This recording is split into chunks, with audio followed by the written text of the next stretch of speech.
لهر جهند بن صباح طبعا بخير بيتم اشتغل وقهدار من هجا دست بك روشا كانوية صباح كانوية جفاي تخلي الهولة رجولستان محمد أمينم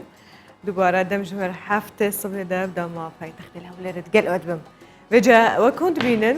از باردكم روشا ساقاي بشكل هاتي جوهرتني رو بشك اور هنا وكود بيجن دبيجن وخما كزده يعني شداري كزده هد بكو إيرو جلكي جرم به لإبشانس إيرو أمن جبركو أجر پشت ما بچکی طریبه روناکی نف استودیو خوشتر درد که خوشتر درد که و جو وقتی میجی می درجه های ویدا بجبرده چندین بابت هم جارم ببدور بشوپین من بالا بکشن لسرجینگه ریسایکلینگ یا کو دوباره بکارانی نه کلو پلان دوباره درست کردن چک کردن سود ورگرتن کلک ورگرتن هر وحیات دنجی می بالا بکشن لسر میکاپ کی سیفیک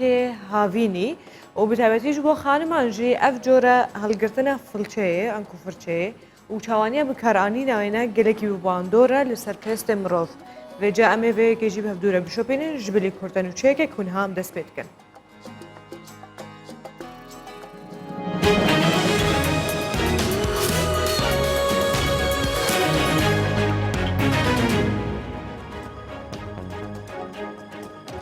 جالی خوایی رو پارلمانتوی کردستان دیجوا و هجمارک جوازیر آماده ویجبینا پارلمانتوی دبن.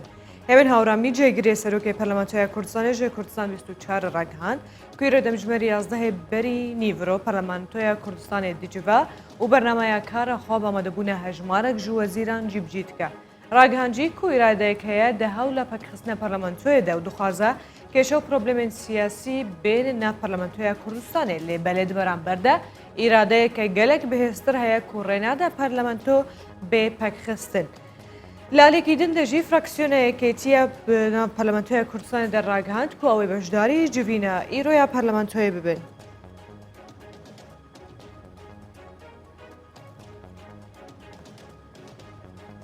رهبریت تندرستی سلیمانیه را دیگهینه کود دو هفته انده 1711 توشبوین کرونا چاک بونه. دکتر صباح حورامی رهبری گشتی تندرستی سلیمانیه را گهاند کود دو هفته انده 1711 توشبوین ویروس کرونا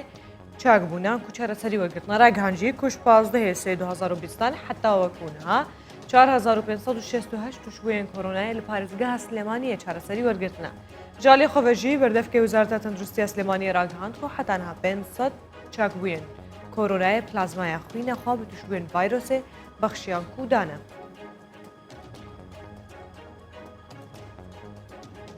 جبو هیام ده روزان قدغه چنو هاتنه لعراق دسپت که لجنه بلند تندرستی اجتماعی عراق بسرکایتی مصطفی کاظمی سرک وزیر عراق جویه بریارده کو جبو هیام ده روزان چنو هاتن لسرات سری عراقیان کل سران سری عراق به قدغه کرن و به راگهاندن یعنی ده روز قدغه به راگهاندن لگور و بریاره دسته هیوه ده حتی کو روز هشت هیوا به کروش جشن قربان جیب خواه دگره قدغه چونو هاتنه یاب تمامی جیب جی دکره.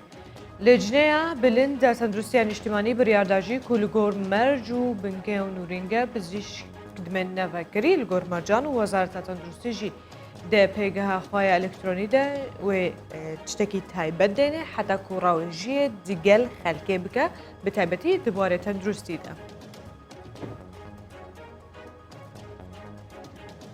دو تقین لرجاوای کردستان رودان چافکانی که عفرین کردستان 24 راگهاند کو تقینک لسریا شاروچکه جندرس اثر به عفرین رودا و دو انجام دژی زاروک کی جان خواج دست و سه زاروک دنجی بریندار بود کو هر چارجی اندام یک مالبات بود لگور زانیاریان اف تقین لریا مینکه چاندی لنزیک دبستانه که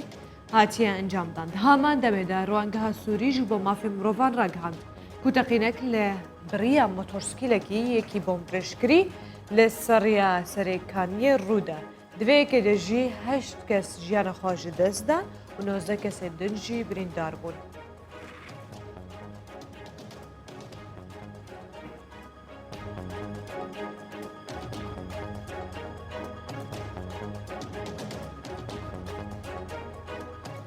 کرته اما بسر هفدو دهات اما هاجی به چندین بابت و مجارو زانیاری دیگه هفدو بشوپینن مرابن.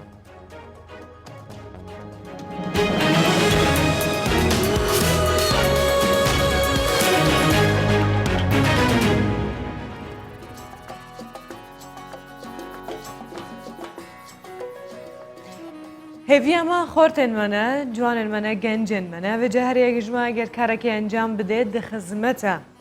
وڵاتی خۆدا دخزمەتە جیرۆکە خۆدا وێ جهێ پەنجەیە خوا تێدا بهێلێ بجە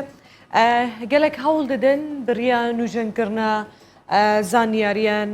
pexşkirina kûçekirina wê biriya teknolojiya hên programên taybet bi montajî hene bi grafîkê hene li ser pêgihên xwe yên torên civakî belav dikin vê carê jî me behsa gencekî serkeftiyê Kurd bikin ji bilî ku bixwa xwendekarê beşe endaziyariye û karê şêwekariyê dike biriya hunera dîzaynê û Photoshopê ve فۆتۆیان کەونێن کوردستانی و کەسایەتیان ناودار نوژەن دکە و نو دکە هەروەها وێنەیەن وان کەسایەتیان ناودارن جیهانیجی بە شێوازە gelek تایبەت دگوهەرێ وەکووان کەسان بڕاستی کورد بن یان لە کوردستانی وێنە گەرسە مە gelek دیت سەرتۆرێن جوواکیین جوانە ئەنجلینا جولی بوو براد پیت بوو ئۆباما بوو تەفدە سەرشکلێوان تە دگۆ ئەو بڕاستی جلو بەرگێ کوردی بەرکردنا بێجەکەم زانبن وی گەنجی نها هەوڵا چ ددە و چل بەردەست هەیە ڕۆژانە چەندین کاتژمێر بۆ کارەکەی تەرخان دەکات و حەز و خولیای زۆرە بۆ کارەکەی ئیسماعیل بە دوای وێنە کۆنەکانی کوردستان دەگەڕێ و دوای دۆزینەوەشیان بەم جۆرە نوێیان دەکاتەوە کەسایەتیە ناودارەکانی کورد لە ڕێگەی فۆتۆشۆپەوە بە دیزاینێکی تایبەت و لە ڕێگەی سوشیال میدیا بە جیهان دەناسنێت ئیسماعیل دەڵێ کللتوری کوردستان و کەسایەتیەکانی بۆ گرینگە و کاریش دەکا بۆ ئەوەی نەفەوتێن. هەموو وێنەکانی ڕەشسپین یاخود کۆن بۆیە هەڵم دەدەڕی تەکنۆلۆژیای نوێوە ئەو وێنانە نوێ بکەم و بۆ نەوەی نوێ تاکو کاتێک چیرۆکەشان نەخینە وێنەکەشیانە بەرچاو بێت ئەو وێنانە لەگەر مێژوو نەسرێنەوە بە هەر بمینێن بە زیندوی بۆیە بە پشتبەستن بۆ تەکنۆلۆژیای نوێ هەڵمدا ئەو وێنانە ئەو شوێنە گەشتیاری و ئەو شوێنە کللتوری و مێژویانەی کەلی گورت لەگەر کەسایەتی ناودارەکانی گەلی کورد هەمووی نوێ بکەمەوە ئەوەی لە توانامدا وێنەکانیش هەمووی لە ئەنتەرنێتەوە دەستمەکەوێت یاخود هاوڕێکان هەندێک جار بۆ ئەنێرن ئەرێ ئەم وێنێ کۆنا ئەگەر نوێ بکەوە بەڕاستەوەش دێ دەستخۆشی هەر هەموو هاوڕێکان بڵاوکردنەوەی هەر یەکرد لەم کارانم کاتێک ڕەنگیانەکەم چیرۆکی هەر یەکیان لە ژێرەوە ئەنووسم بە زمانی ئینگلیزی بە زمانی کوردیش ئەنووسم تاکو هەم نەوەی نوێی خۆم کە گەلی کووردە مێژۆکەی شارەزابێت هەم گەلانی دنیاش کاتێک ئەم چیرۆکانە دەخوێنەوە یاخود سەرنجیان ڕاکێشێت ئەوانی بزانن کە کورتێ و مێژوی دێرینی هەیە ئەو کەسایەتیانش کە هەریەکەوە بەکاری خۆی توانێتی خزمەت بەگەلی کورد و بەگەلی جیهانیش بکات. ئەم کوڕەگەنجە هەموو هەوڵێک دەدا کە ناوی کورد و کللتورەکەی بە تایبەتی جلوبەرگی کوردی بە جیهان بناسنێ. ئەو لە داهێنانێکی جیاوازە بەم جۆرە هونەریە کەسایەتیە ناودارەکانی جیهان تێکەڵکێشی کارەکەی کردووە و تەنانەت لە بەشێکی زۆری کارەکانیشی کارەکتەرەکانی هێناوەتە ناو دیمەن و سروشتی کوردستان و مۆرکی کوردی پێداون. باسی جلی کوردیەکەی تێکەڵ ئەکرێت لەگەر جلایەتەوەکانی تر چکە ئەوان زیاتر برەی وڵاتن وەکو جلی ئەرمانیەکان جلی ئێرانیەکان بۆیە هەڵم دەدەرێ ئەو کارانەوە چکە ئەم ئەستێرانە هەموو ئەستێری بەناوبانگن ناوداری جیهانین بۆیە هەستان بە بەکارهێنانی ئەوان استقلالکردنی ئەوان بەکارهێنانی پۆرتریتی ئەوان لەسەر جلی دانانیان لەسەر جلی کوردی تاکو نەتەوانی جیهان کاتێک ئەم ئەستێرانە ببینن بژێرەوە بخینەوە کە ئەوە چزیرێکە لە بەریاندایە جلی کوردیە خۆشبەختانە کاتێک پۆستەکەمە کرد لە زۆر لە وڵاتان کە براوە کراوە ئاینگۆت ئەمە جلی ئەرمەنیا بەرام هەر بخۆم پەیوەندیم لەگەر ئەنجامەدان هەم خەڵکش لە کۆمنتە نووسیان گۆنە ئەمە جلی کوردیە جلی نەتەوەی کوردیە زۆر خۆشحاڵم کە ئەمزانی کە مەسەنە خەڵک بۆ ئاستی منەوە زانیان جلی کوردچە ئیسماعیل فەرهاد تەمەنی 21 ساڵە و قوتابی بەشی ئەندازیاریە لە زانکۆی سەلاحەدین. ئەو جیالەوەی کارەکەی بەڕێگری لە خوێندنەکەی نازانێ بەڵکووەکو خۆی باسی دەکا خوێندن و کارەکەی تێکەڵکرۆ دەڵێ هونەرەکەی هاندەرێتی بۆ خوێندن. ئیسماعیل دانیشتووی شارۆچکەی شەقڵاوەیە و هونەری کێشانی پۆرترێتی خەیاڵی بووەتە بەشێ لە حەزەکەی و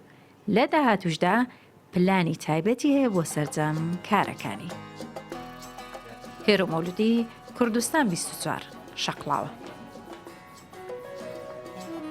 Ev genc dema ku ev di suret an ku resim durust kirûn rastî gelek deng vedan hebû tutorên civakî de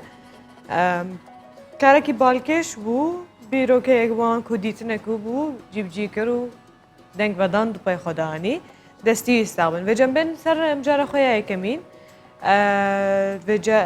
cara me yekemîn her wekû me gotî me behsa recyclingê bikin dubare bikaranîna ئەوان کەلوپەلێن کوتێنە ئاوێتن گەلو چا سوود ji zibil û xeşakê tê wergirtin لە هەرێما کوردستانی لێ لالێکی دن ڕێبەرایەتە گشتیە پلاندانانێ و دفتچوونە دە وەزارەتە شارەوانی ڕادگینە و ساڵانە ji بۆ کۆمکردن و ئاڤێتنە زبل و خاشاک نێزی هەر چار پارێزگەین هەرێما کوردستانê پێویستیاوان بە 144 ملیار دینارە دوێژن و دکابینەیە نوێە حکوومەت هەرێما کوردستانê jî hejmara kargehên recyclingê dê bêne drûstkirin biryardayek û bêne drûstkirin. Beşek ji wan jî karê wan temam bûye, cîvcî bûye û pisporekî borê hişyariya jingehê jî dibêje ku li Herêma Kurdistanê 92 zibilxaneyên mezin hene û ji ber korona zibil û xaşa kêm bûye. Yani ez bawer dikim yên ku jinge dost bin kêfawatên hajvan û çêyan re vê cekam bevdûre bişopînin vê mijarê û paşî digel mêvanên xwe zêdetir behsê bikin. هەرێمی کوردستان خۆڵ و خاشاکێکی زۆری هەیە بەڵام وەک پێویست ناتوانێت سوود لە دووبارە بەکارهێنانەوەی وەربگیرێت. حکوومەتی هەرێمی کوردستان ساڵانە پێویستی بە 144 ملیار دینارە بۆ کۆکردنەوە و فڕێدانی زبڵ و خاشاکی پارێزگاکان. بەڕێوەبەری پلاندانان و بەربەراچوون لە وەزارەتی شارەوانی ڕای دەگەێنێت لە زۆربەی شار و شارۆچکەکان کارگەی ڕیسایکلین دادەمەزرێنن بەشێکیان لەم کابینە دەخرێنە بواری جێبەجێکردنەوە. ساڵانە نزیکەی 144 ملیار دینار ئێمە لە خاوێنکردنەوەی شار و شارۆچکەکان خەرج دەکەین. بێزگەلەوەی چەند شارەوانەیەکیشمان هەیە لەسەر ئەرچی خۆیان نەختێک قەزا و ناحیەمانەیە لەسەر ئەرچی خۆیان کۆمپانیا خاوێن ناکاتەوە بە توانای خۆیان خاوێنکردنەوەکانەکەن لەسەر پێشینەی مانگانەی خۆیان. سلێمانی پرۆژەی ریسایکلینگ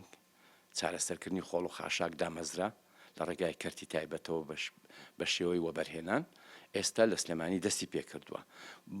و لە شاری دووهۆکیش هەمان چارەسەرکردنمان هەیە دەمێکە ئەوە لەسەر بودجێ حکوومەتی هەرێمی کوردستان دامەزراوە لە ئاکرێ بە هەمان شێوە ئەو کۆمپانیایی کە گرێبەستمان هەیە لەگەڵی لە زمنی گرێبەستەکە دانانی ڕیسایکلینکێ ئەویش دایناوە لە زۆنی ڕانیە و ئیدارەی ڕاپەڕین لەوێش کۆمپانیا لە نێو گرێبەستەکەی کە هێدابنێ لە زۆنی چەمچەماڵ کە چەمچەماڵ و دووکان و بازیان و ئەو شوێنان ناگرێتەوە بە هەمان شێوە ئێستا سەرقاڵی دانانی ئەو کارگەی ڕیسایکلینگانن. لە هەولێریش یەکەم ئیشمان بۆ ساڵی دووهەمی ئەم ئینشاءڵڵا کابینی دووهەمی حکوومەتی هەرێمی کوردستان بە دانانی کارگەی ڕیسایکلینگی شاری هەولێرە بێت. لە هەرێمی کوردستان کەمترین ڕیسایکلین هەیە ناتوانێت وەک پێویست ئەم خۆڵ و خاشەکە دووبارە بەکار بهێنرێتەوە. لە چوار پارێزگای هەرێمی کوردستان 92 زبڵخانە هەیە گەورەترینیان لە هەولێرە. پسپۆڕێکی ژینگەی ڕای دەگەێنێت دەتوانێت لە بەکارهێنانەوەی زبڵ و خاشاک مادەی پەینی کیمیایی و ئاو و پلاستیک و غاز بەرهەم بهێنرێت. پێویستە ڕسایکلێکی مۆدیل دانرێت بۆ ئەوی سوود بە ژینگەی کوردستان بگەێنێت وە ئەو پاشماوانەی کە هەیە لە زبڵخانەکان بە تاواتی دووبارە بکرێتەوە پاشماوەی شلی نەبیتن پاماوەی ڕقیشی نەبیتن. بازارە ملیەکان و بازارەکانی تر داخراون زۆربەی کافتریا و دوکانەکان داخراون ئەوانەی لە ماڵەکانی چن لەبەرەوەی زۆربەی کاتەکانیان بەخەوتن بەسەر دەبن ماڵ هەیە دوو جەمێ ماڵە یەک جەمێ بووە بەپێ ئەو سەرچاوانەی کەوتۆتە بەردەستی ئێمە زبڵەکان کەم بوونە بەڵام هێشتان نازانیت چەندی کەم بووە لەبەرەوەی ڕۆژانە 500 کە بەسەر دەچێتە زبڵخانەکان بەڵام لەوانەیە بەتەن مەسەن لە شوێن بۆ شوێن زبڵ کەمتر بچیتن. کۆکردنەوەی زبڵ و خاشاکی ماڵان لە هەرێمی کوردستان لە ڕێگەی 28 کۆمپانیاوە کۆ دەکرێتەوە و دەگوازرێتەوە بۆ زبڵخانەکان. بڕیارە لەم کابینەی لە زۆربەی شار و شارۆچەکان کە زبڵیان زۆرە کارگەی ڕیسایکلین دروست بکرێت. پسپۆڕانی ژینگەی دەڵێن بۆی داخستنی بەشێک لە بازار و خواردنگە و کەرەنتینکردنی هاوڵاتیان زبڵ و خاشاک لە هەرێمی کوردستان کەمی کردووە. وەشمە ساڵح کوردستان 24 هەولێر. ئەجێل سەر vê mijarê kom zanêriyên zêdetir werbigrin bizanbin ew cihên taybet ku bi rîsayklinga yên dubare bikaranîya bikaranîne zibil û xaşakê wel ku derebin zêdetir û çawa sûciwan bê wergesin û ew madde çi ne ku zêdetir mirov dikare dubare bikarbîne digel birêz Mihemed Tahir Birêvkanî ku bi xwarê veberê jîngehê ji bajarê Duhokê wê digel me bê birêz roj baş. بەێ سپێدا باش بۆ هەمی بینەرێن کەناڵی 24. سەرچاوا gelekî bixêr hatiye cid destpêkê de em bizanbin hejmara hevan kargehên taybet bi rîsaykilingê ku li Herêma Kurdistanê biryare bêne çêkirin an ku hincuwan bi temametî amade ne niha çend pişka Duhokê tê de heye çend ber Duhokê dikevin. برای هر چند مدویتن از پیشکی بحثی پارزگاه دو که بکم بله. که چند کارگاه هاتینه درست کردن یان امشن بخون مفای الویزبل زبلی ور بگیرین دورا پیش سازی کاشه کو دورا کابرنیاسا کو چندین کارگاه الویری کارت کن یکیش وان کارگاه کو کارگاه ام بیشن باورتنا گلیشیا یان زبلیه الپارزگاه دو که کو اوه سرکیه و هر وسا کل دورا ام بیشن قضا آکریشی کو کارگاه کا باورتنا یا هی کو ام بیشن الى حد ما مفابخل الویزبلیتی تورگرتن. بله. الویدو ماهی که کو کارگاه جدی سادل دورا ام بیشین قضا آمیدی اتفاقرن درست کرن یعنی برف مراحل دماهی که ویا او جدی از بیشم کودی تختی و منطقیش اتکرن آریش الویده وریش دی بوم اینا چاره سر کرن یا مای کل زاخو گلک یا مهم و گرنگه گلک الملگل شاروانی اف صحبت هاتیا کرن و پیتویه حکومت جی پلاناوی دابتن کو الویری جی کارگاه بیت درست کردن دا بخو مفای الوی گلیشی ور بگرتن اول سرانسر پارزگاه دو که الى حد ما یعنی اف دو سه کارگاهی تاین هر چند کو از پیشم گلک مفاجله نایت ور گرتن چون کو کم کرنا اوی گلیشی یا زبل خاکی نبشه وکی زانستی تیتا خرفکرن حتی گهت بنجه گلک یعنی آریشه بوملی پیداد بتن هر چند که اف تیکلی و گلیشی ام بیشی که هم بحثی پارزگاه دو که بکین گلک جرامه دیتی گلیش اجبلی گلیش نورمالی خانیا الگل زبلی یا گلیش ام بیشین یه خسته خانه و اوجه مترسیه یا راستی که اف گلیش خسته خانه که تیکل بتن گلوی گلیشی و چت بنجیل وان کارگاه و بارا پترشی فرزا ام بیشین یدویه یا پریکا دستیه گله خلق الویری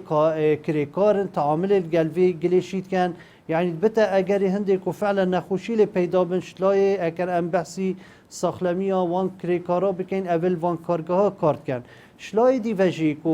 دنیا برف گرمی وچتن نو که از بحثی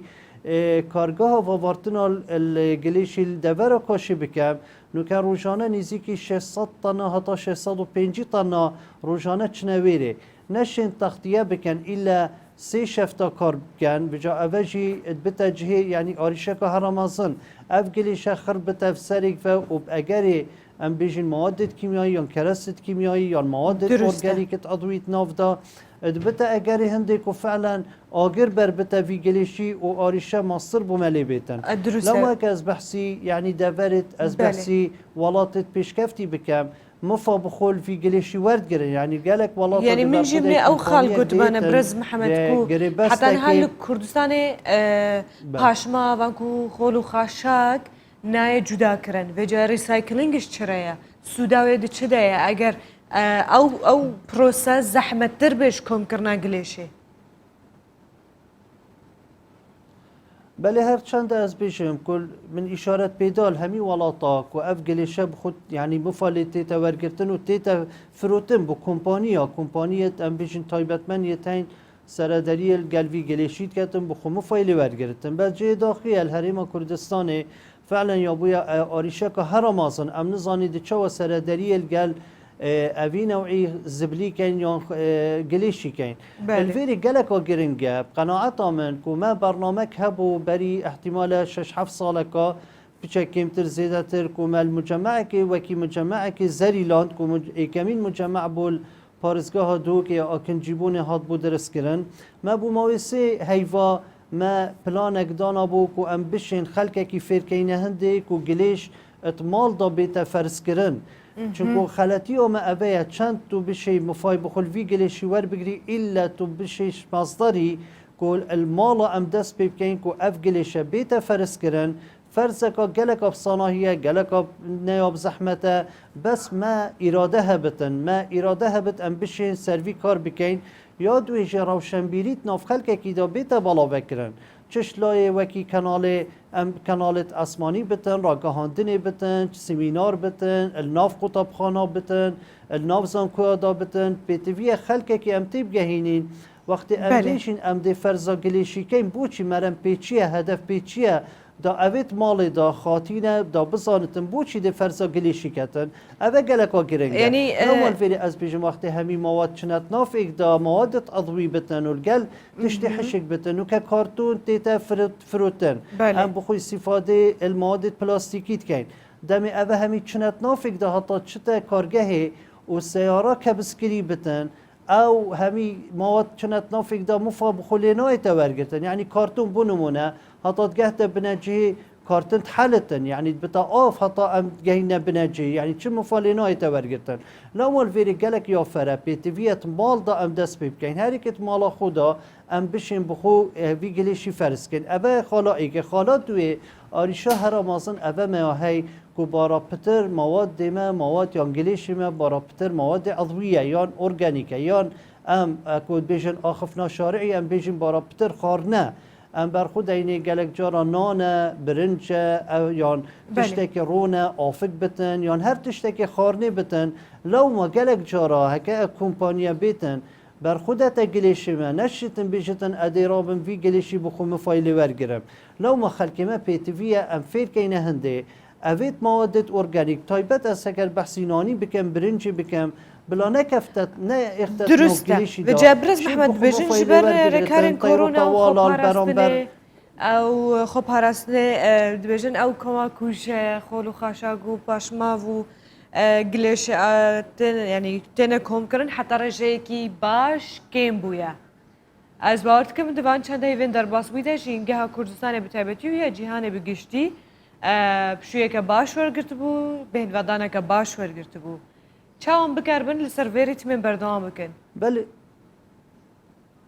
بله گومان تدانینه از بیشن فعلا ما ادخلال في ماوی ام بیشن قدر کدنا هاتنو چونه و خلکی و بازار همی راوستان دی فعلا بویا اگر هنده کو گلک کشتمه جنگه يعني كم وبوينه چه كان بحثي راوستاندنا وان کارگاه ها بکن هر کارگاه که یان پالاوگه بتن یان هاتنو چونا طنبیلا بتن ام بیشن فعلا يعني گردون برف بهم ودانه که گلک یا باش و چوبو و فعلا يعني وك يا ديار كو وكالا ناسا ديار كريكو او ثقب اوزون برف هندي وچوكو او فتحه اوزون چبوي يعني ولی هاتي كو فتحه هاتي قپات کرن اوجش اگر وان غازات او غازات چنا اسماني فعلا كارتكنل و چينا اوزونت كتن لو مر فيريكو كان بحثي زبلي بكين اوجي بوبو اگر هندي كو فعلا آريشت ما گله كيم وبوينه بس بيتفيه بلانك مهابتن ام پلانك بداني طبعا اوه اشیم بیشم اوه بوماوی ساله که امیزانیاری آخر ود کین ام وقت دسته پاراستن و چاکردنیشنگه وک هماهنگی که باش گل وزارت شهروانی هاتیه کرن که پیتوی چارەسەریه که باش یا راه و ریشال و ام بیشین که یا وی گلیشی بیتا کرن ام بخو مفایله ور بگرین و که ام بحثی کمپوستی بکین و که دورا کاشل دفمه کمپوستی تا چی کرن اف کمپوسته طبعا اوه همیش خارنیه اوه تیتا درست کرن وک سماده که عضویه باش که بیتویه جوتیار بخو مفایلی ورگرتن یعنی چه داخلی از بیشم حتانو که تنا وی کمپوستی 20,000 تیتا فروتن شلای شهروانیه و شهروانیه با پارزگاه دوکه و اوه چه داخلیه نو که چی سماده وکی دی کیمیایی دی کرتن NPK که همی جوتیار زانتنو یا بربالا و اوه سماده که کیمیایی احتمال ضرر جی تیدا بتن ام بجن یدی سماده که عضویه شوکی هاتیا درست کرن شخارنه هاتیا درست کرن گلک مفادله ایتا ورگرتن لو مالفیری هک از بحثی کارگاه واوارتنا گلیشی الپارزگاه دو که بکم ام بخو مفایش چو وردگرینش کارتونی وردگرین اش نایلونی وردگرین اش ماده پلاستیک بطلا وردگرین آسنی وردگرین اوه مفالتی تا وردگرتن و تین فروتن یعنی کسی که بازرگانه دیتن دو بخو اوان تشتا کرتن اوه جی مفایه بس از بیشن چند صدی حتی گهت بنجی امشی مفایلی وردگرین اگرم بحثا جنگه دهو که بکن به تایبتی یک جوان پارزگهین کل سر آسته عراقت میرجین باش ده پاقجیه جنگه و کسکایی ده تومار دکه و چکری الباجار ده که حتی خلق پابندی پاقجیه ببن سوزایی و کسکایی بندنه و باجار ده و چند جاره یکمین چی درکت از باورد که سر آسته عراقی ورما کردستانی بله و دم ام بیشین که پارزگاه دو که فعلا ایکمی پارزگاه الاست پارزگاه سراسر پارزگاه دیل عراقه طبعا ما داتای تین داتا داون گلک جارا خلق دی پسیاری کتن آیا راست پارزگاه دو که پیسترین پارزگاه سرانسر عراق و ام بیجین گلک ولاتا جی کو دمی وکالاناسا کل 2014 وینک در خستی کو فعلا دوراکاش پیسترین دور بود وی وقتی دا فعلا گلک آریشه بوم پیدا بوش اگر ام بیجین کارکردن وان پالاوگاه ها اوید نه آسایی و نه دیف تعلیمات و رنمای جنگه بچن بس نوکه از بیشم که سربلندی و اد بیشم پارزگاه دو که یعنی گله کاره که باشی هاتی هاویتن الاف داتایت ام تاغوین هکم بحثی جنگه بکن اف جنگه تخم سرکی پیکتتن که آو و هوا و آخه هکم بحثی آوی بکن آوی طبعا دیف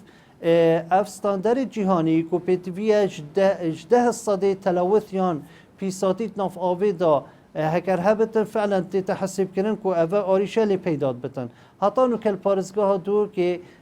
خلال اف سالات چوی دا 6 صده یا هندجارا 4 صده حتی 6 صده انجامت ما در کتینه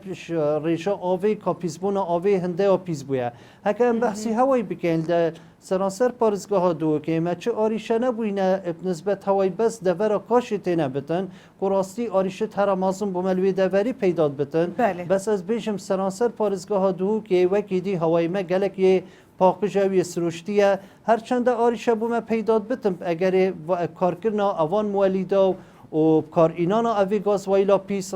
فعلا بویا اگر کو رجا کبریت برف زیده بونه بچتن بس لجنه که هاتیا درست کنن الاداره پارزگاه دو که پیتویه بیتا چاره سر کرن هکرم بحثی تخمیسیه بکن که اوه آخه که فعلا پشتی چندین پشکنین هاتیا کرن و سروای سر الپارزگاه دو که آخه که گلکا پاکش مهیه و گلکا پاکو بجین مهیه لما از بیشم الفیره که فعلا جنگاه پارزگاه دو که جنگاه که پاکش مهیه اوجی زبرت هنده که روشنبیری خلقه کی هاریکاری خلقه کی گل جنگاه دو که گل ما که فعلا امشیانه پینگاوید گلکت مازن پاوین که حتی جنگاه ما برف پاکش بونه وچه او جی دهوکا رنگینه و مهویدارن هر رنگین بمینه گلک سپاس جبوتا برز محمد طاهر بریفکانیره و برای جنگاه دهوکه جناب واجار دهوکه جستودین مت گل مبوی زور سپاس بباش وجه اگرم بحثا سپوره بکن ام چکی جنگه درکبن هر تبکو مجارک گلک گرنگا پیوسته ام گلک جاران بحثه بکن بیر بینن بیرا خواب بینن بری که ام بیرا و بینن چاوم جنگه خواب پارزن چاو امزان بنم چه بکار بینن چه باوجن و چه بهلن دوباره سوده جوار بگیرن لید نوا سپوره ده تیما یوونتوس بو قهرمان خولا ایتالیا پشتی کو تیما یوونتوس دیگر سوششی سیریه ایده بدو گولن به برانبر تیما سامپادوریا بر گولن نیوی جالی کریستیانو رونالدو فدریکو هاتنا تومار کرن به انجام جی او گر تمام بو ایدی یوونتوس جی بو قهرمان او خوله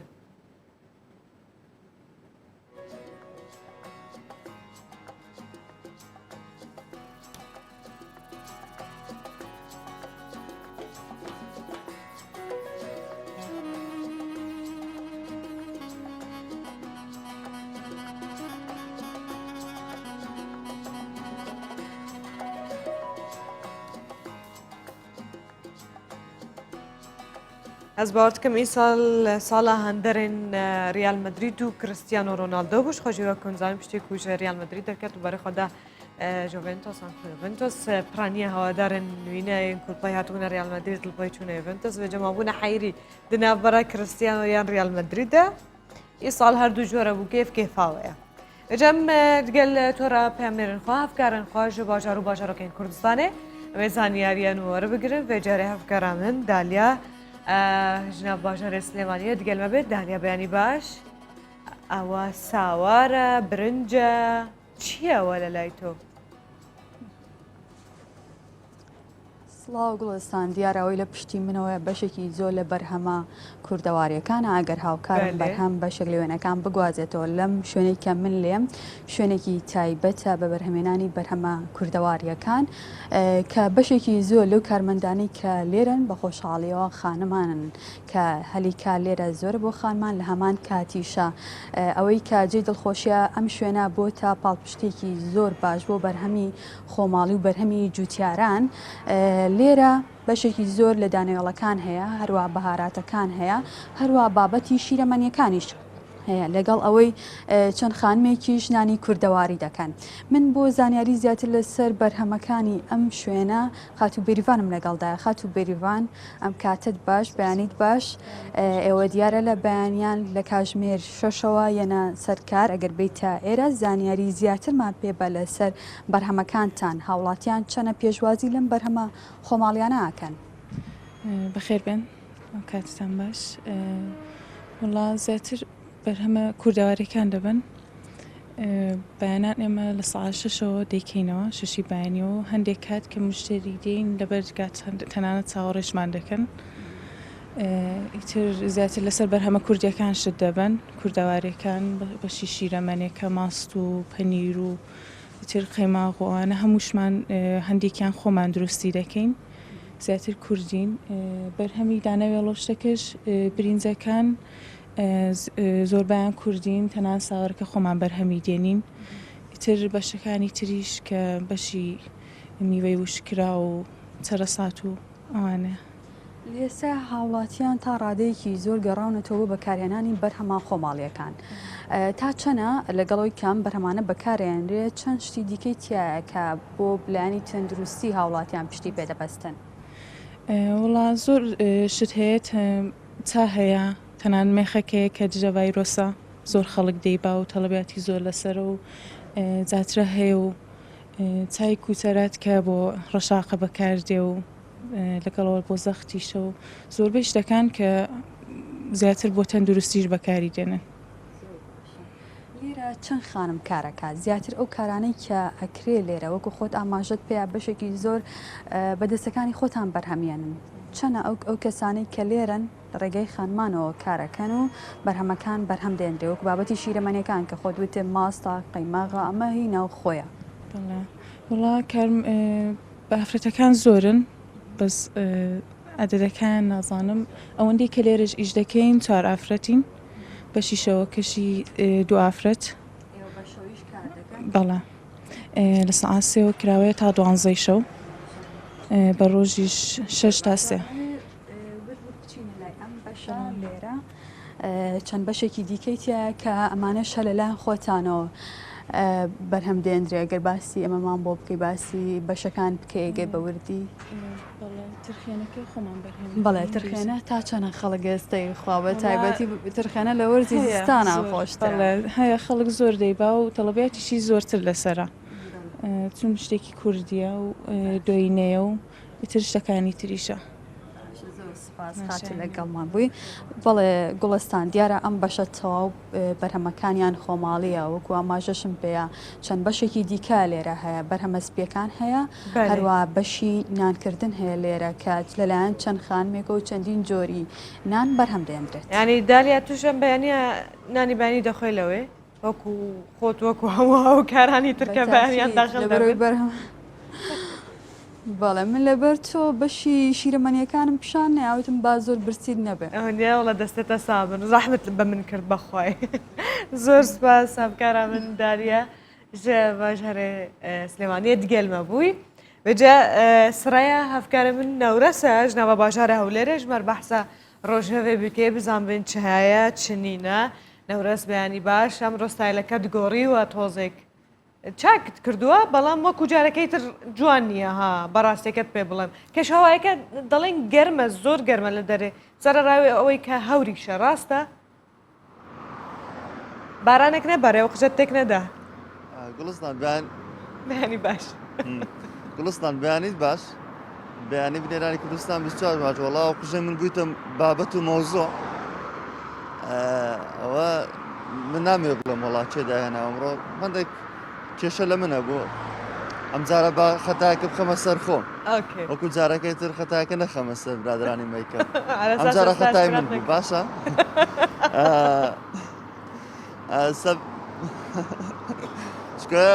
تۆزێک ئەوە بوو جانەوە خەتاکەت خستە سەر برادران وتم نا باسی ئەوم کرد کە ئێمە زووتر دەین ئەوان داوامیان لەگەڵ داوامی ئاسایی دەست پێ دەکات لەگەڵ برادرانی دیکە بەڵام ئێمە تۆزێک داوامەکەمان خەفەرین مثلەن ڕۆژەفمانەیە زووتر دەبێ بەڵام ئەمڕۆ خەتاکە لە خۆمە اوكي سەبارەت گوڵستان دەمێ بچمە سەر بابەتی توژبانی ڤایرۆسی کۆرۆنا لە شاری هەولێر ینی پێی دوایین ئامارەکانی وەزارەتی تەندروستی کە ڕاگەیەندراوە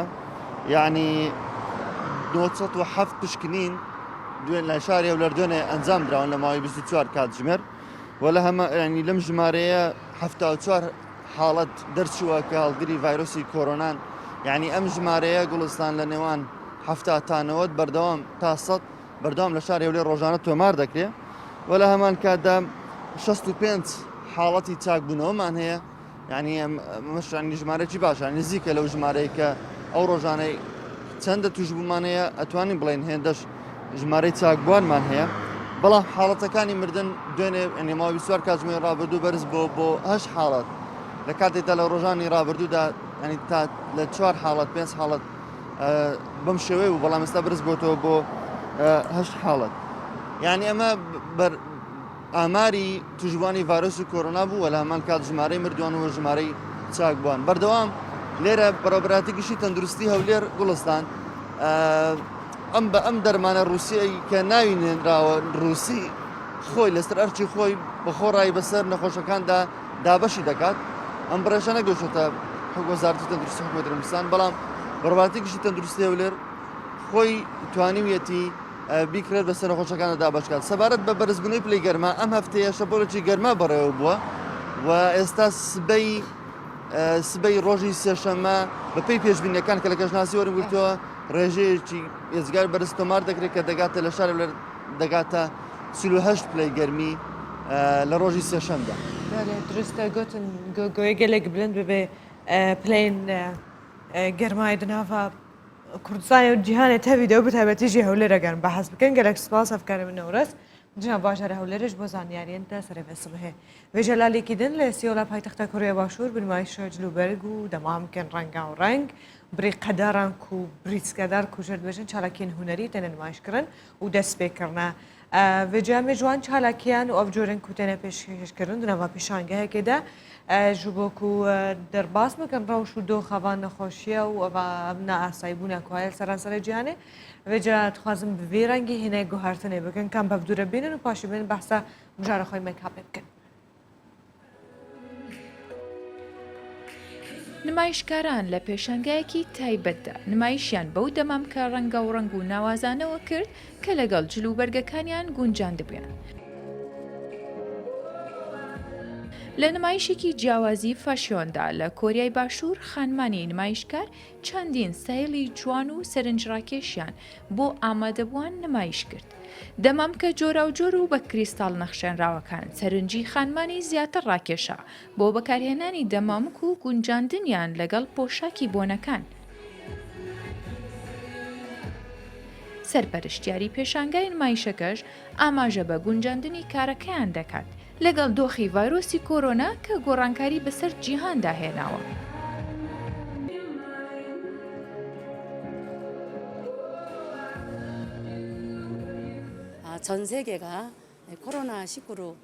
خۆشحاڵم بە ڕێکخستنی ئەم جۆرە کارانە چونکە کاتێک بە ڕەنگێکی گەش و بریقەدا ڕووپۆشی دەمامەکان دەکەین هەست بە باشی دەکەین و دەتوانین هەستینەوە لەو دۆخە خراپی بەهۆی ڤایرۆسی کۆرۆنا ڕوودەدات کە هاوکات بۆتە هۆی داڕمان یابووری و چالاکیەکان بەگشتی بۆیە دەبێت هەمومان لە ڕێگەی کاری ناوازە و نوێوە بەرەنگاری ببینەوە تا بتوانین تێیپەڕێنین.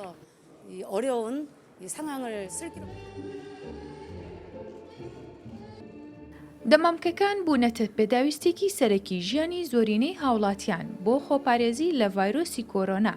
بۆیە بۆتە بەشێکی گرنگی پێشەنگا هونەری و نمایشەکانی فاشیۆن بە تایبەت.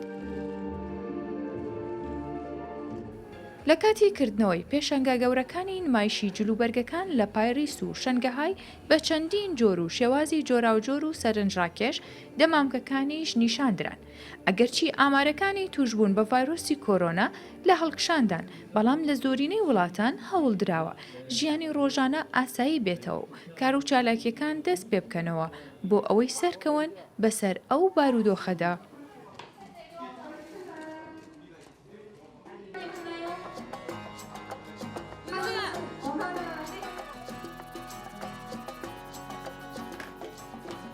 جا اف بو كما ببدورة شوباندي اللي كما بحثا كلمة بحثا ميك اب كرني بكنو بتعبتي دور زهابيني ده دیگه رژیان ما که بخوام مایک اپ آرتیست و چند دبی باری در رژیان بینی باش چونی احوالت هیچ نکردو است ها هیچ تکی بسیط کردو بس فاونديشن بس اشتكي بسيط من حاضر كده ابو اوي واخد زور نباتن اوكي بس حزه كان اورا او كان چونتي بكاريناني فلشا وچون پاکردنی فڵچەکان و هەروەها مێکەبی هاوینە مێکەبێکی زۆر بەسیط دەکەین کە ئەم ساڵ ئەم هاوینە وەرزی ئەم هاوینە مێکەبێکی دێوی لوک زۆر باوە کە تۆزێک شاینیە باشە ئێستا حەز دەکەم دەست پێ بکەین بۆ ئەوەی فەرموو با بزانین بژاردننی فاوندیشن زۆر گرنگە زۆر گرنگە بێ لەسەر ڕەنگی پێستی خۆت بێ و زایدەن ئەو پرایمەرەی کە بەکاریش دەنی دەبێت لەگەڵ پێستی خۆت بگونجێتن هەیە پێستی چاورە هەیە پێستی وشکە نۆرمال سۆ دەبی ئەوانە بەپێی ئەوەی پێستی خۆت هەڵبژێری کە چۆن ئەوە دەکەین دەست پێ بکەین ئەمە فاوندیشنەکەمان حازر کردیە بەس لەولایە فاوندیشنەکەمان حازر کردیە بەس ئێستا پێتان دەڵێم کە چۆن سەرەتا چۆن دەست پێ دەکەیت پێشەوە دەست پێ بکەیت پرایمەر بەکاردێنین اینجا فاوندیشن دەبێ بە پێ ڕەنگی پێستەکەی خۆمان بێتن دواتر پاودەر بۆ ئەوەی چاوراتی نەمینێتن و تۆسەک وشک دیار بێتن ئێستاش دەست پێ دەکەین کە ئایشادۆیەکە بکەین ڕەنگێکی پەمەیی دەکەین چونکی بەرەو هاوین دەچین هاوینە ئێستا هاوینە ئەم ساڵ ڕەنگی چی باو بوو زیاتر بۆ ئایشادۆ نود و پەمەی نود و پەمەی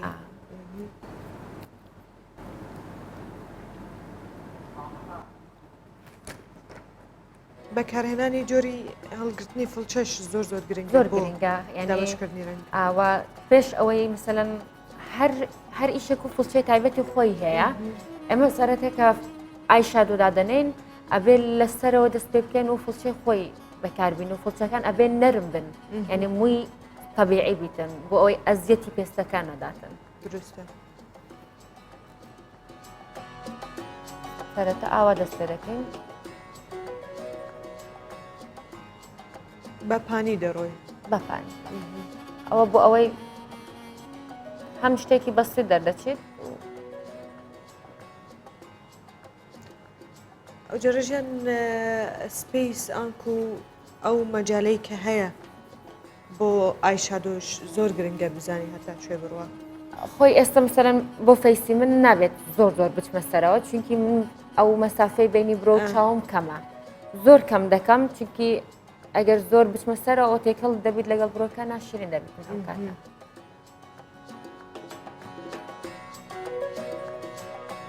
زیاتر کشەکان حەزیان لە ڕەنگی تۆ خەلێرە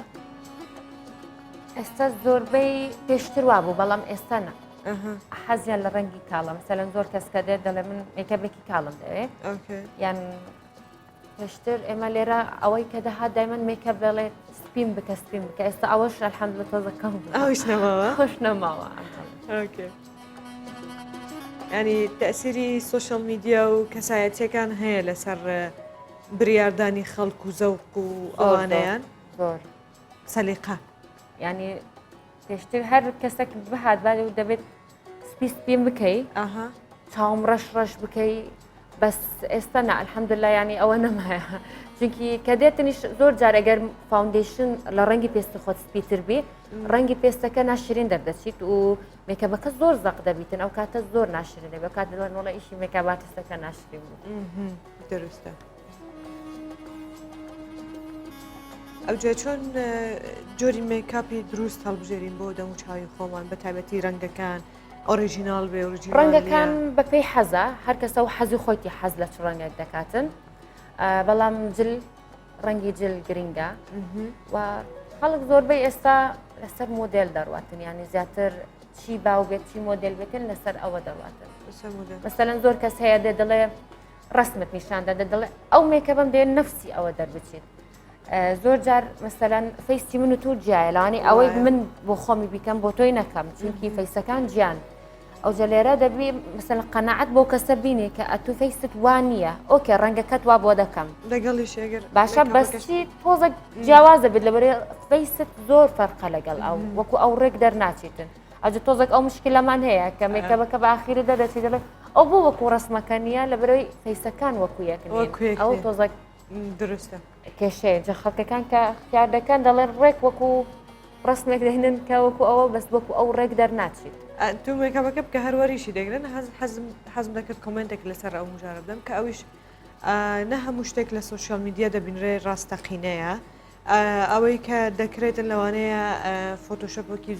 زۆر تێدا دەکرێتن دەستکاری زۆر دەکرێتن نەک تەنها ڕەنگەکان حتا شێوازی دەموچا و لووت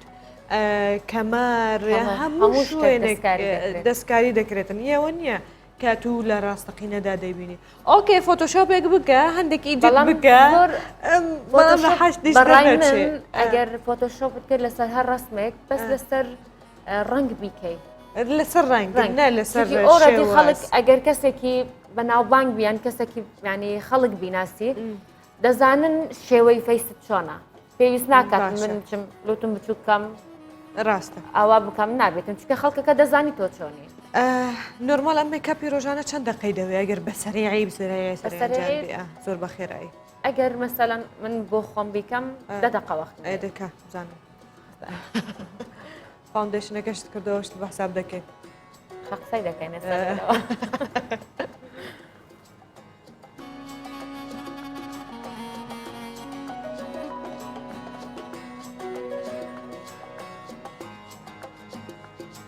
زۆر باشە وەدی بچێکی کتابە خۆدانی دوورە بچێکی جێر مژگولە خۆشی دانی ڕەنگێکی دیە و میکس کرد دەربەوە حتا هەندۆر منیش خۆم نۆرمال میکاپی خۆم دەکەم حەز ناکەم زۆر خەستن ئێستا فەسلی هاوینە یعنی حتا بکرێتن هەرێکسەر بیشۆی باشتریش بیشۆی باشترە ئەگەر ئیشت پێ ئەگەر کردیشت ینی زۆر لەبەر گەرماتی ئێستا نابێت زۆر تۆخ بکەن دەکرێەوە تۆزێک بێ نەخۆرە بەوەی کامێرە ئەوە دەکرێەوە هایش بکەیت قورسیشە ماڵە ئەوە دروستە یا باشەوەکو میکاپ سەر ڕوو نەمێنێ بتابێت ئەگەر کارێتە پێ هەبێ بکە شتێکی سبک بکە هەروەکو گوتی هاوینیدا لێ باش شوێنەیەک سەر ڕۆی خۆ بشۆ و ئەودا پاقش بکە حتا کو میکاپ هەندۆر دەنەمێنش بەکو هاوینە یەکسەر دبە خۆی دمژەیانی میکاپێ دمژێ ڕوو وەژی زەرەرە زیانە دیگەهێنێ بڕوو بتایبەتی قەرمی چۆنکن ڕوو دەردکەڤنیان ڕەنگێ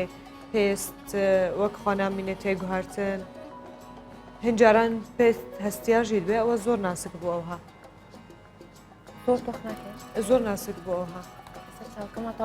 چاوتەوا دروستە زۆر جوانە ئایلاینەر حەسەب مەسەلەن ڕەغبەتی ئەو کەسی ئەگەر حەز بەڕای من بۆ ڕۆژی نۆرمال ئەوانە جوان نییە پێویست ناکاتن هەر مەسکارە و تۆزێک ئایشادەوە بەسە زۆربەی ئەو کەسانەی کە مسکارە بەکاردێنن یەکسەر ئاوا بەکاری دێنن مەسکارە خۆی ئەبێت لە مۆخی برژانگەکەوە بدرێت لێرە ئاوا بەو شێوەیە بۆ ئەوەی برژانگەکە پڕتر دیار بێ و شتێکی تریش هەیە بۆ ئەوەی بتەیە برژانگت ئەگەر پڕتر دیار بێ مەسکارە هەیە ڕەنگی سپیا پێشەوەی ڕەنگی ڕەش لێ بدەی مەسکارە سپێکەی لێ بدەیت ئەو جەڕەشەکەی لێدەی برژانگت زۆر پڕ دیار دەکات بەبێ ئەوەی هیچ برژانگێکیش بەکاربینی لەگەڵی ئەوانە زۆر ئاسانە و هەرزانیشە زۆری تێ ناچێت بەس بۆ ئەوەی برژانگت پڕتر دیار بێ دەتوانێت ڕەنگی بەکاربینی اینجا ڕەشەی لەسەر بدەیت دروستە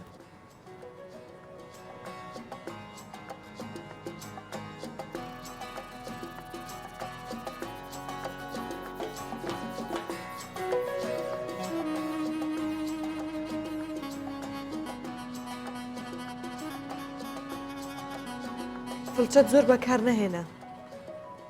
بۆ دەیلی زۆر پێویستمان بە فڵچە نابێت زۆر پێویست ئێستا بۆ نییە. یەک دوو فاوندیشنەکە فڵچە بۆ. ئۆکێ تۆزێکمان بەکارێنا بۆ ئایشادۆ زۆر گرینگە ئۆکێ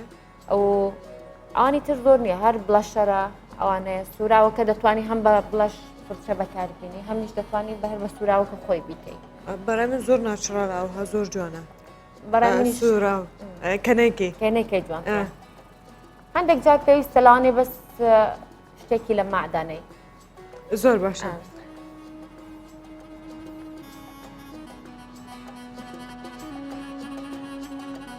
کێشەی هەمومانە دەبێت لە شوێنێک ڕەش بکەین خۆشتشت کە مەسکارە دەکەی دەبێت لە دەبێت لەگەڵی بکەیەوە لەو حرەکەی کەستە ناگە و سەیتەرە ناکە لە ئەگەر دەوی دەبێت بکەیەوە. باشە هاوکارانم دەڵێم کاتەکەمان بەرەو کۆتایی دەچێت وابزانم ئیتۆش بە دەدەقەکەی خۆت تەواو بوو ئەوەی کە وادەدا بووە نییە بە دەدەقە ئەو جەرەژیان بەس پێشەوەی کە تەواوی بکەین دووشت هەیە پێم بڵێ فڵچەی پاودر چۆن بەسەر دەم و چاومان دەبکەین لەگەڵ ئیبلەش ڕومەت. ئێستا پاودەر فڵچێ پاودەر دوو نەوەمان هەیە پانە هەیە تۆزێک باریکە ئەو باریکەکە زیاتر بۆ منتەقانی ئەوانەی کە سەرن ژێر چاوە ئەوانە بەکاردێنی کە بەکاردێنێت و پاودەر بەکاربیێنی ئام هەموو پێست کەپسینەکەی زۆر خاستەن ئەگەر فاوندیشنەکەت نوێبی تازە لێدابی و لێ دێتکە ئەگەر توندی دابگری ئەوە خەت دروست دەبیتن ناشرین دەبیتن اینجا زۆر بە سەبری فاوندیشنەکەدا دەنێ و بڵاوی دەکەیتەوە دێنە سەر بڵەش ئاینان هەر ڕەنگی بڵەشش هەر لەسەر ینی ئەوەی خۆت حەزت لە چ ڕەنگێکە ئەوە بەکاردێنی بەس عادەتەن ئێمە پێشەوەی بڵەش بەکارین کنتور بەکاردێنێن ئێستا خاستەن فەسلی هاوینە کنتوری چەور بەکار ناینین لەبەرەوەی گەرمایە کنتوری پاودەر بەکاردێنین بەس بۆ ئەو منتەقا بۆ ئەوەی ڕومەتت زیاتر خڕتر دیاربی و دروستە ئەوە بەس کنتور لێرە بەکاردێنین زیاتر ناینین هەتا ئێرە جوان دەرناچێت دەتوانانی کنتورەکە بەو شێوەیە بەکاربیێنی دروستە زۆر جوان دەرچوورە ژیان دەستەکان خۆشوێ ئەوەی تریش زۆر ئاسانە ینی سوراوی کە بەدڵی خۆ دەکەی شتێکی خەفیف لە مایەوانەیە بەڵام زۆر ناسکە زۆرم کەیف پێ هات لەوانەیە بەیانی شتێکی ئەوها بکەم باشە دەستێتە ساڵن ڕێژیانە وەرم مێکاپ ئارتیست و خودیا سنتەرە ساڵۆن گەلەک سپاس دلبێ دەرێت گەلمە بووی و هەروەهاش بۆژی تەماشەبان و گەهدارەمێن هێژە و حتا بێگاڤێن گەلمە بوون ببێنێت ناوا خێر و خۆشێتە و خاترەوە.